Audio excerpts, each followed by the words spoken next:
Hi, everyone. Good morning. I'm really excited for this chat. I got to pregame with them a little bit, and they have so many interesting things happening over at Chase. So before we start, and yes, I am Esther Raphael, the CMO of Intersection.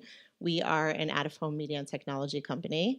Um, why don't I turn it over to Kristin, and you can give us a little bit of an overview into what you and your team do, and then we'll dig into what you have cooking over there. Thank you. It's so wonderful to be here and to be here kind of celebrating everything that women contribute to our industry, and to have two of my own team here on the panel with me and then two additional here in the front row. Really thrilled to share with you a little bit about what we're doing at JPMorgan Chase. So we have the privilege of looking after all of the card businesses, brand strategy, advertising, and branded experiences for freedom. Who's got a freedom in their pocket? Love it. Inc., small business. Shout out for Inc. Yes, love that in the back row.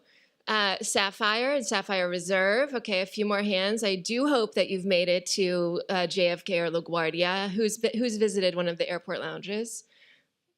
Right? Who's had the Sapphire cocktail? Yes, great. And then in the commerce space, we're also doing, we've launched two new businesses this year, one being Chase Travel and the other being Chase Media Solutions, and some really exciting things happening in that space. We acquired The Infatuation a couple of years ago, and so those co-founders in that team now a part of our colleagues, and just some really exciting things happening. And with that, I'll just ask Becky and Floriana to just share a little bit about the book of work that they manage. Hi guys, I'm Becky Miller. I lead high net worth brand strategy and all of the connected commerce world for brand. So connected commerce for Chase is lending, payments, Chase Travel, Chase Shopping, and Chase Offers. So a lot of my focus over the last year has really been on launching Chase Offers, a new platform we have, as Kristin mentioned, with Chase Media Solutions. And last year we launched Chase Travel. So we've been really focusing on up-leveling the travel experience for all of our card members.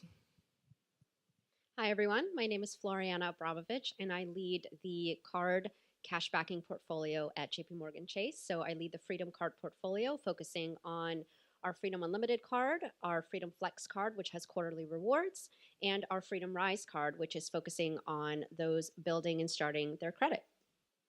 We didn't mean to sell all of our wares, but we're just so excited and passionate about it. We should have passed out tablets so people could sign up for whichever card they prefer live.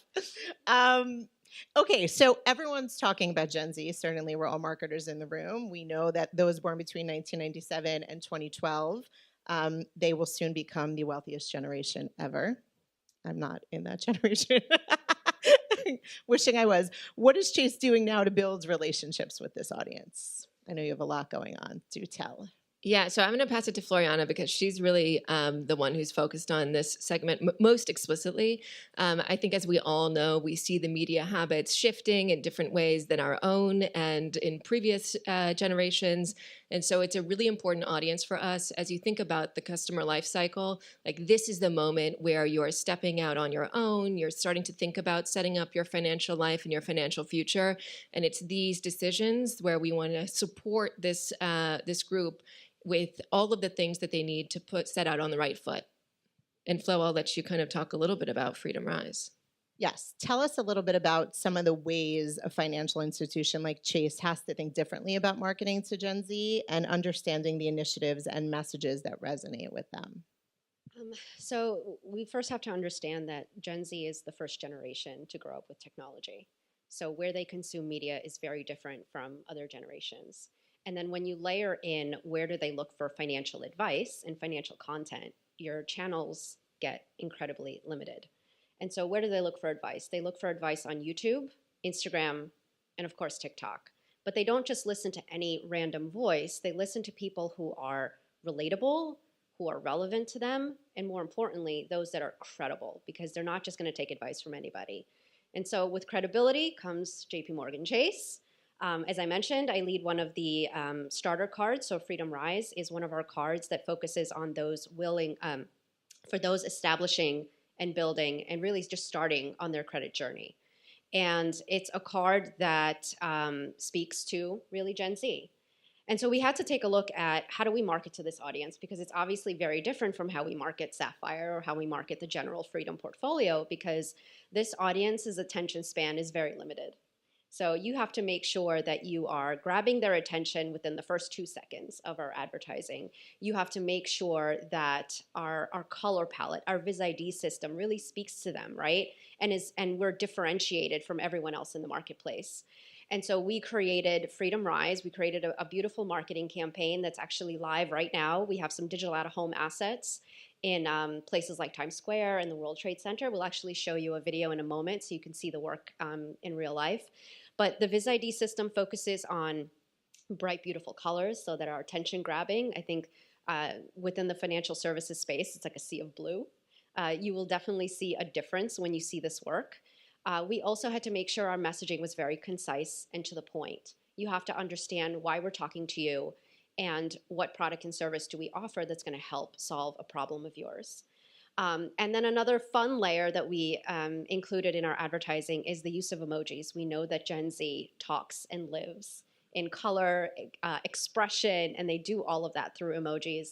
And so we're really proud and excited for this kind of new advertising campaign and how we're going to market Freedom Rise to this audience. But we really had to take a step back and really just say to ourselves, we have to do what is a little bit unexpected. And it's really resonating, and our audience is curious about our product, is coming into our branches to talk to our branch managers about it and signing up for it. And it's all because of how we're approaching them in this different way. So if we can play an example of our digital out-of-home, you can kind of see how it comes to life. Love that. Yeah, so that's playing all across kind of New York. If you find us at World Trade Center or Times Square and lots of other locations, but yeah, really excited about this work.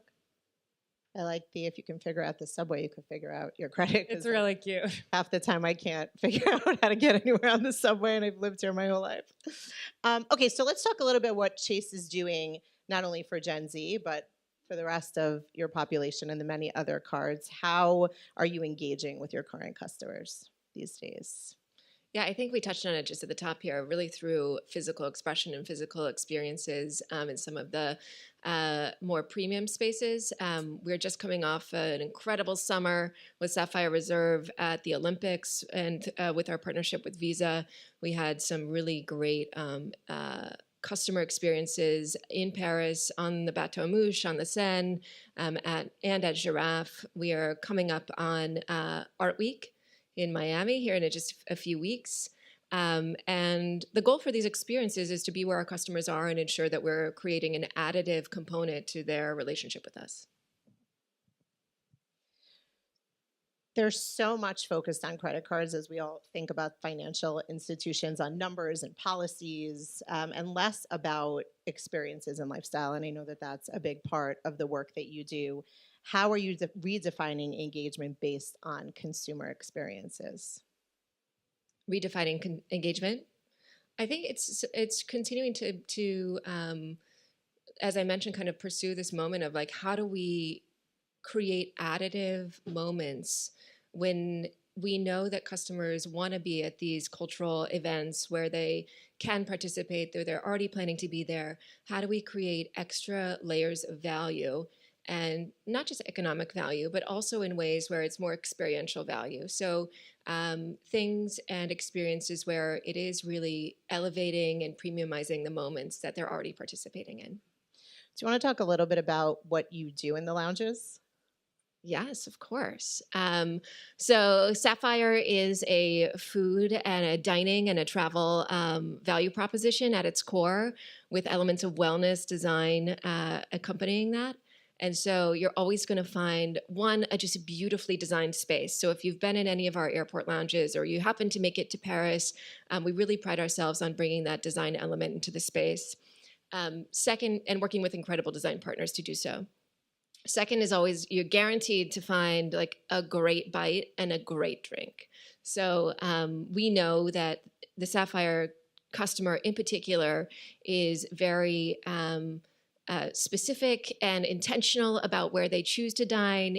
They are really curious about the latest and greatest restaurants and want to really experience and pull in some of those restaurant partners, cocktail partners. At LaGuardia, you'll find Apotec, which is notably the best cocktail bar in Manhattan, and so bringing in some of those elements to really define the spaces. And I would just add, as we think about engaging with our customers beyond just transactions, Chase Travel plays a huge role in that. I'll give a plug for Chase Travel. Chase Travel now partners with Condé Nast. We have bookable itineraries. We have partnerships with Architectural Digest. You can see what an Architectural Digest trip would look like, or a Vogue trip, or a GQ trip. We have a beautiful curated list of hotels that can help you build your travel plans and inspire you. So we're not just there for payments or for transactions. We're there to help inspire you beyond just what you're spending on, but how you spend it, and kind of pushing you beyond what you think a credit card company can offer you. So you invest all this time creating these experiences and this content for your consumers. How do you really scale it and push it out into market through your advertising?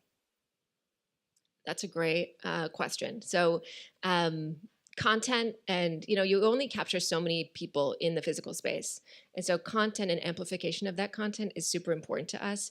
And we've just launched the first experiences spot, which I think we can roll, which really showcases the access and the engagement that you can have at some of our tentpole events, whether it be at F1, at Sundance, which are coming up on the 15th year this January, and showcasing some of these moments. Let's see the spot. Had dinner on the court at Madison Square Garden. Got right next to the pit at Race Week. Experience the world as an insider, from exclusive lounges to immersive dining experiences, all with Chase Sapphire Reserve. I know we touched on this throughout this whole chat so far, but I do think it's so interesting when you get the unexpected from brands. I love what you guys are doing to speak and engage with consumers in a different type of way. Obviously, we've seen a little bit of your digital out-of-home work. We've seen this spot that you created. I'm obviously a student of all media, but I have a special interest in out-of-home. Let's talk a little bit more. And we've worked together on a bunch of campaigns here in New York. Link NYC is one of our products, but also around the country and some of our other media. Tell us a little bit about how you think about the out-of-home space and how you execute your campaigns there. Yeah, I mean, we're very fortunate to have relationships and frankly, space in iconic places, whether it be Times Square, MSG, or down at the Oculus. And so with that, there's so much visual real estate. We really want to create something incredibly captivating that speaks to all types of consumers. We are the bank for all. So anyone from who's just starting out their financial journey to those who are more mature in that, or making different choices about maybe home lending or savings. For us, one of the tests that we conducted this summer was, we are based in the U.S. Our customers primarily domestic as far as it relates to the card experiences and the cards that we offer. Obviously, JPMorgan has a global footprint, but for us, for the very first time we brought out of home in Paris. And it was really meant to amplify the things that we were doing in market, knowing that there was a giant, American and domestic audience that would be there. And it was a successful test to us, but really an interesting moment to find that mix of contextual messaging that helps amplify something that's already happening in those markets. We love to think about out-of-home as contextual and how you can benefit from knowing where your audience is and what they're thinking about in that moment, but also just the beauty of the hey, look, I made it when your brand is seen on a street or in a big placement. It brings it to life in a different kind of way. I don't know how much time we have left, but I would love to maybe, okay. We're going to, I'm getting a hand. Okay.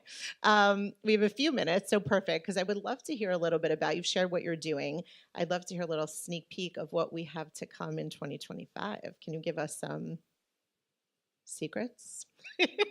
Sadly, no secrets, but We do have some publicly announced things that I will just share with this group. The lounge space continues to be just very vibrant and active for all different players. And for us, we will have some exciting new lounges coming to market. Any Philly fans?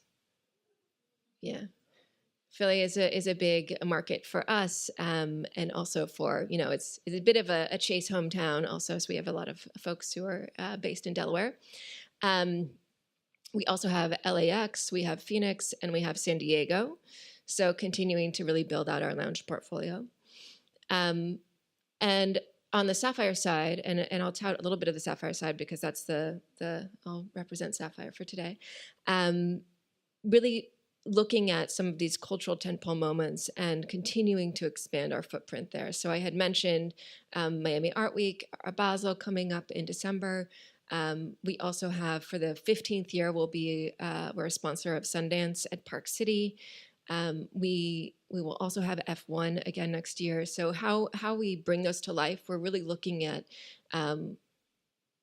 richer opportunities to bring those experiences to our customers in more and more meaningful ways. So I know we talked about some of those elements being dining and travel, but continuing to see how these components can add exponential value for our customers. So certainly, like in key moments, these can stand alone and sing beautifully, but when you really tell a compelling story and wrap that together for a customer, you get exponential value and intrinsic value to deliver it back to these customers. Anything from either of your brands you want to share?